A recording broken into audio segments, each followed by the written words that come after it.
Hello friends, this is part 5 of chapter 4, which is determinant, and it is very important for class 12th student.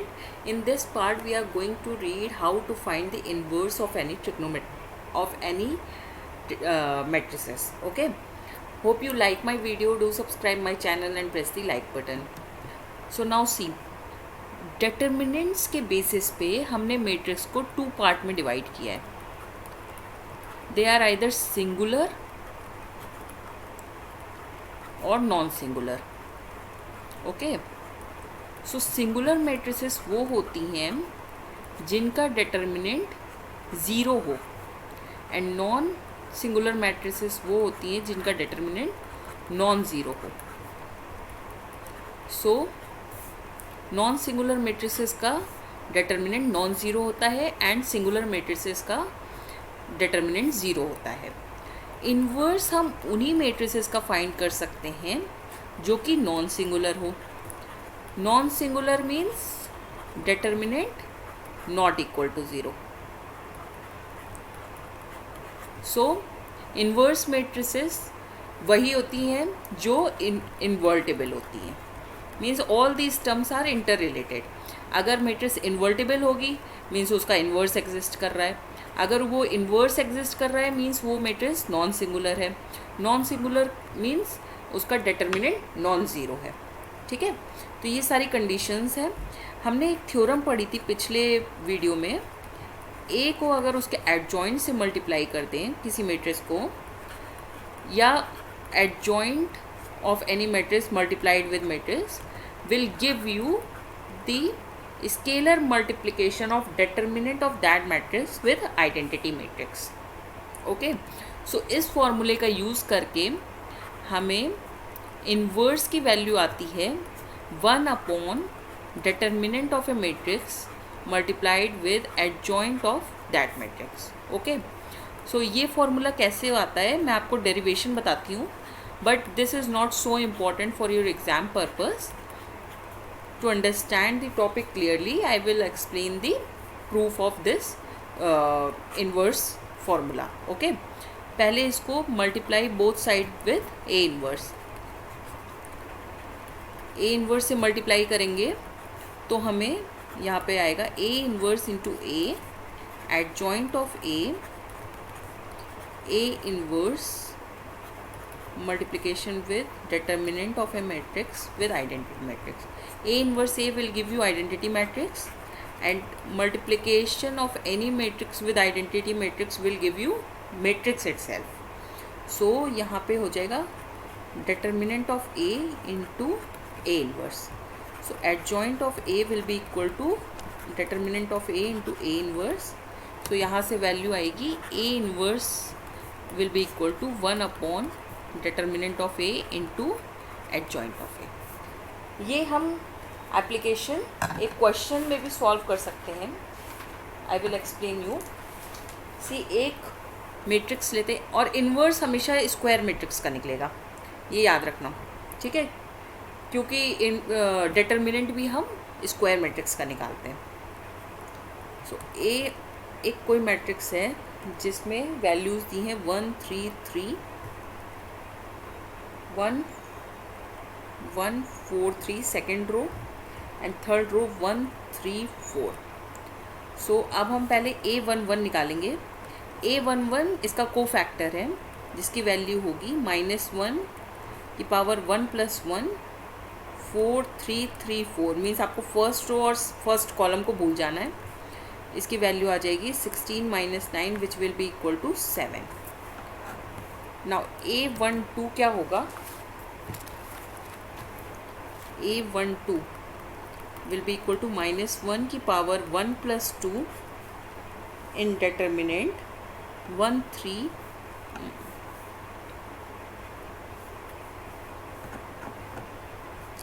1 3 1 4. So -1 in bracket 4 - 3 which will be equal to -1. Now A13 will be equal to -1 की power 1 + 3 and in determinant 1 4 1 3. So answer will be 3 - 4 which will be equal to -1. A21 will be equal to -1 की power 2 + 1। आप ये formula पिछली video में देख लीजिए, आपको समझ में आ जाएगा। 3 3 3 4, so -12 - 9 which will be equal to -3। Now A21 मैंने निकाल लिया। A22 will be equal to -1 की power 2 + 2, 1 3 1 4, so it will be equal to 4 - 3 which is 1. A23 will be equal to -1 की power 2 + 3 and in determinant 1 3 1 3, so answer will be minus of 3 - 3 which will be equal to 0. A31 will be equal to -1 power 3 + 1, 3 3 4 3, so 9 - 12 which will be equal to -3, because यहाँ पे -1 की power 4 will give you +1. A32 क्या होगा? -1 की power 3 + 2 and in determinant 1 3 1 3, so it is equal to 3 - 3 which is 0. Similarly, last cofactor 3 × 3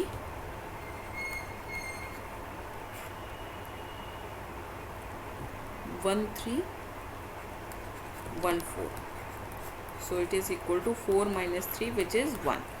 Adjoint of A क्या होता है?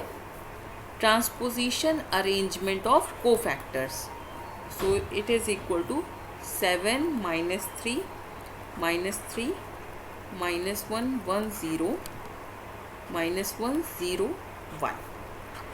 Inverse का फॉर्मूला हमने नोट किया था। A inverse is equal to reciprocal of determinant into adjoint of A, and determinant of A is equal to how much? Along R1 हम निकाल लेंगे 1 × 16 - 9 -3 4 - 3 + 3 3 - 4. Okay, so it will be 16 - 7 is 7, 16 - 9 is 7, -3 -3, so answer is 1. So A inverse आपका adjoint of A के equal आ गया क्योंकि determinant मेरा 1 था. So A inverse is equal to 7 - 3 -3 -1 1 0 -1 0 1. So this is the inverse of 3 × 3 matrix. इसी तरह से अगर हम कोई 2 × 2 मैट्रिक्स ले लेते हैं, फॉर एग्जांपल 2 3 -1 4, सो इसमें पहले एडजॉइंट क्या होगा चेक करते हैं हम. एडजॉइंट ऑफ ए क्या होगा? एडजॉइंट ऑफ ए में मैंने आपको बताया था ये इंटरचेंज डायगनली अपोजिट को करेंगे एंड राइट साइड से डायगनल को sign change. This is the short method of finding the adjoint of 2 × 2 matrix. So 4 2 -3 1 will be the adjoint, and determinant of A is 8 + 3 which is equal to 11, so it is non-zero, so matrix is non-singular and inverse exists which will be equal to 1 upon determinant of A and into adjoint of A. so यहाँ पे हम value put करेंगे 1 upon 11 in bracket 4 - 3 1 2, so answer will be 4 upon 11 -3 upon 11 1 upon 11 2 upon 11. Means जो matrices के outside होगा वो हर एक element से मल्टीप्लाई होगा. ओके, अगर आपको चेक करना है कि मेरा इन्वर्स सही आया कि नहीं आया, तो आप क्या कर सकते हो, उसको मैट्रिक्स से मल्टीप्लाई करना.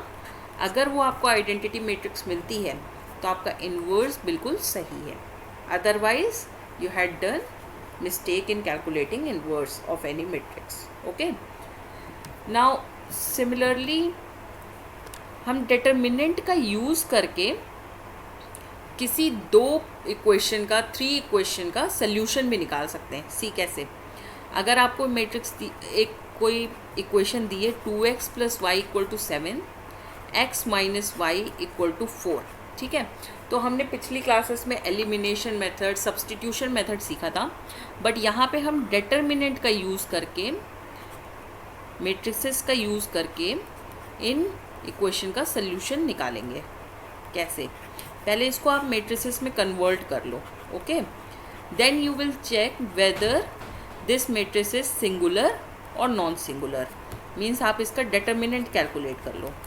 सो क्या आएगा answer? -2 - 1 which is -3 which is not equal to 0. So this matrix is non singular, means inverse will exist, okay. जब इन्वर्स एग्जिस्ट कर रहा है तो इस मैट्रिक्स का सल्यूशन क्या होगा? अगर आप इसको A बोलते हो, इसे X बोलते हो, X मैट्रिक्स, और इसको B बोलते हो, सो X inverse will X = A inverse B, okay. This is the solution for the given linear equations. अब इसमें आप क्या करोगे? पहले A इन्वर्स फाइंड कर लोगे। A इन्वर्स कैसे फाइंड होगा? A = क्या है? 2 1 1 - 1. सो इन्वर्स कैसे आएगा? पहले एडजॉइंट ऑफ A निकालेंगे। एडजॉइंट ऑफ A निकालने के लिए इन लेफ्ट साइड से डायगोनल जो होंगे उनका इंटरचेंज करेंगे, -1 2, एंड राइट साइड से जो डायगोनल बनेगा वो साइन चेंज। फिर इन्वर्स कैसे आएगा? 1/, determinant of A into adjoint of A। Determinant of A हमने कैलकुलेट किया था -3, सो यहाँ पे 1/-3 इंटू 1 - 1 - 1 2, एडजॉइंट ऑफ A की वैल्यू पुट कर देंगे। सो A इन्वर्स क्या आएगा हमारा?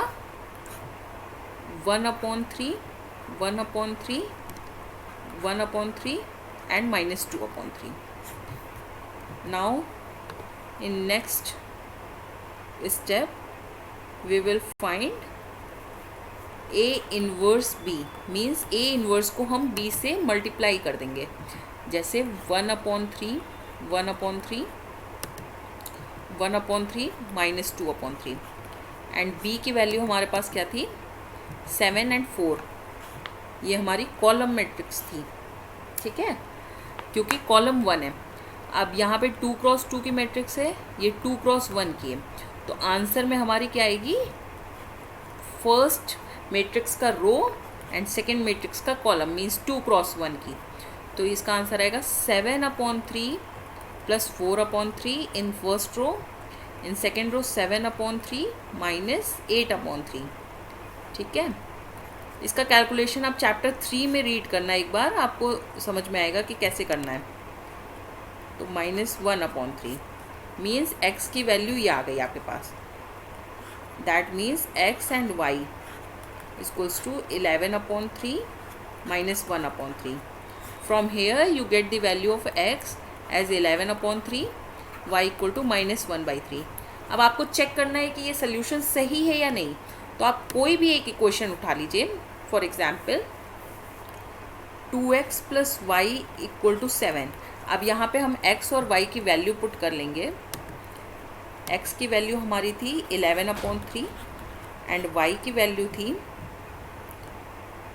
-1/3, ओके। सो जब हम इसको सॉल्व करेंगे तो आएगा 22/3 - 1/3 विच इज़ इक्वल टू 21/3. जब हम कैंसिल करेंगे तो मेरा आंसर 7 आ रहा है, which is equal to right hand side. So our solution is right. This is the method how we will check whether our answer is right और नॉट. मैट्रिक्स और डिटर्मिनेंट में सबसे अच्छी बात यही है कि हम अपना आंसर्स चेक कर सकते हैं, मीन्स क्रॉस चेकिंग का हमारे पास मेथड है. Understood? So this is all about determinant. Next we will start our next chapter in our next video. Hope आपको मेरी वीडियोस में समझ में आ रहा होगा चैप्टर्स. अगर आपको कोई भी प्रॉब्लम है, do ask me in comment section. Thank you so much. Bye bye.